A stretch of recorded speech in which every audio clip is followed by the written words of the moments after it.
সফলতা না পেলে কেউ ব্যর্থতার গল্প কিন্তু শুনতেও পছন্দ করে না। আপনি কতটা সাকসেস হয়েছেন তার পেছনে গল্পটা কতখানি কষ্টের সেটা কিন্তু অনেকেই জানতে চায়। আজকে আমি শেয়ার করব আমার সফলতার পেছনের কাহিনীটা, আমি কতটা কষ্ট করে বা কতটা স্ট্রাগল করে এই জায়গায় আজকে পৌঁছেছি, বা আমার সফলতার পেছনের গল্পটা। আশা করছি আপনাদের ভালো লাগবে। হ্যালো এভরিওয়ান, আসসালামু আলাইকুম। কেমন আছেন সবাই? আশা করছি সবাই অনেক বেশি ভালো আছেন। ডিসেম্বর মাস চলছে, বিশেষ করে লাস্ট উইক। তো এই মাসটাতে মনে হচ্ছে যে লাস্ট উইকে মনে হচ্ছে যে দাওয়াত খেতে খেতে চলে যাবে। আজকে চলে যাবো ছোট ননদের বাসা হয়ে, কিন্তু মেজর ননদের বাসায় যাব। তো বেশ কয়েকদিন কিন্তু গ্রামে থাকবো। তো আজকে যাওয়ার যে ব্লগটা বা গিয়ে কি করতেছি সবটা থাকছে, প্লাস আমি শেয়ার করব আমার ফেসবুকে সফলতার পেছনের গল্পটা। আশা করছি আপনাদের ভালো লাগবে। তো শুরুটা হয়েছিল 2022 সালের নভেম্বর মাসে।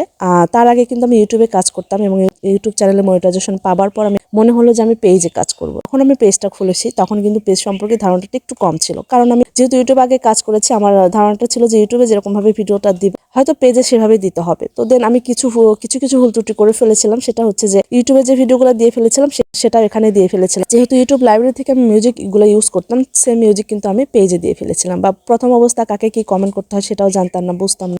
এই যে কিছু ছোট ছোট ভুল ত্রুটির কারণে কিন্তু আমার পেজে প্রথম অবস্থা থেকে কিছুটা সমস্যা হয়ে থাকে। তো আমি যখন পেজে রেগুলার কাজ করতে থাকি, প্রথম অবস্থায় কিন্তু আমার ভিডিও কেউ দেখতো না। মানে 50টা ভিউ হতে 2 থেকে 3 দিন লেগে যেত। আমার নিজের ভিডিও আমার নিজেই দেখতে হতো। তো এরকম কিন্তু সবারই হয়। প্রথম অবস্থায় কিন্তু ভিউ একদমই হবে না। তো ফেসবুকে যারা কাজ করতে চান তাদের যদি ধৈর্য খুব কম থাকে, যদি মনোবল কম থাকে, অল্পতে যদি হতাশ হয়ে যান, তাহলে এই সেক্টরটা আপনার জন্য না। আজকে আপনি এই সেক্টর থেকে বের হয়ে যান। কারণ ফেসবুকে কাজ করতে হলে প্রচুর পরিমাণে ধৈর্য থাকতে হবে, অনেক বেশি হতাশা সামনে আসবে, তারপরে সেটা মোকাবেলা করে কিন্তু কাজ করতে হবে, নাহলে কিন্তু আপনি সাকসেস হতে পারবেন। তো আপনারা কিন্তু যদি কাজ করতে চান তাহলে কিন্তু এরকম বাধার সম্মুখীন হবেন, এবং কাজ করতে হবে। কাজ কিন্তু ফেলে রাখলে চলবে না, মনোযোগ দিয়ে কাজ করতে হবে। আর যেহেতু 2025 সালে অনেক বেশি নিয়ম কানুন আসতেছে ফেসবুকে, আপনারা যদি সেই নিয়ম কানুন অনুসারে কাজ করতে পারেন তাহলে কিন্তু সফলতার মুখ দেখবেন। আর আমি একটা ছোট ব্লগিং কোর্স করাই। তো জানুয়ারি মাসে কিন্তু নতুন ব্যাচ হতে চলেছে। যারা করতে চান বা যারা নক করেছিলেন তারা কিন্তু অবশ্যই কোর্স ফিটা দিয়ে সিটটা বুকিং রাখতে পারেন। ফেসবুকের সমস্ত নিয়ম কানুন থেকে শুরু করে একদম কোয়ালিটিফুল ভিডিও এডিটিং সবকিছু কিন্তু আমার কোর্সে শেখানো হয়। আশা করছি যারা শিখতে চান তারা অবশ্যই নক করবেন। তো আমাকে যে আমার পেজটা কত বেশি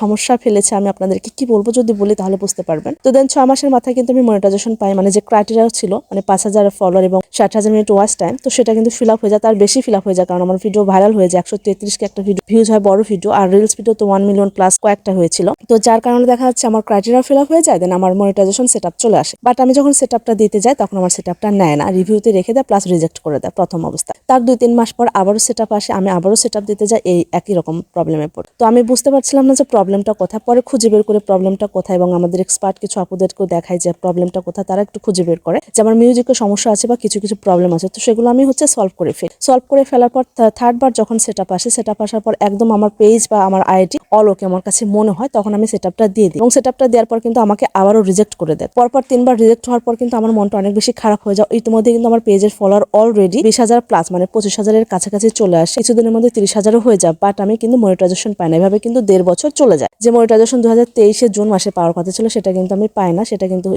পাই হচ্ছে যে 2024-এ। তো সেটা কিভাবে পেলাম, সেটা হচ্ছে 3 বার যখন মনিটাইজেশন রিজেক্ট হয়, তারপরে 7 মাস কিন্তু কোনো রকম সেটআপ আসেনি। আমি কিন্তু কাজ করা একদমই বন্ধ করে দেইনি। আমাকে অনেক মানুষ বলেছিল যে আপু কাজ করা বন্ধ করে দাও, এই পেজে কাজ করে কোনো লাভ হবে না। বাট আমি কাজ করেছি। দেন আমি রিয়েলাইজ করি যে আমার আইডিতে কিছু প্রবলেম ছিল। তো দেন আমি অ্যাডমিন আইডিটা চেঞ্জ করে ফেলি। চেঞ্জ করার পরে আমার আবার সেটআপটা কিন্তু চলে আসে। দেন আমি সেটআপটা করে দেওয়ার সাথে সাথে সেটআপটা পেয়ে যাই, এবং গত মাসে আলহামদুলিল্লাহ আমার কন্টেন্ট মনিটাইজেশন সেটআপও চলে আসছে। তো গত মাসের 26 তারিখে কিন্তু আমার পেজের কন্টেন্ট মনিটাইজেশন সেটআপও চলে আসছে।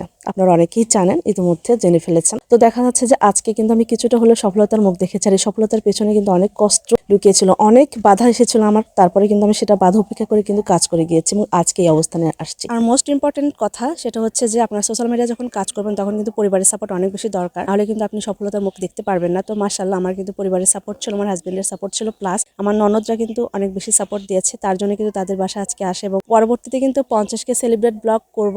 অবশ্যই আমার পেজের পাশে থাকবেন, আশা করছি খুব ভালো লাগবে।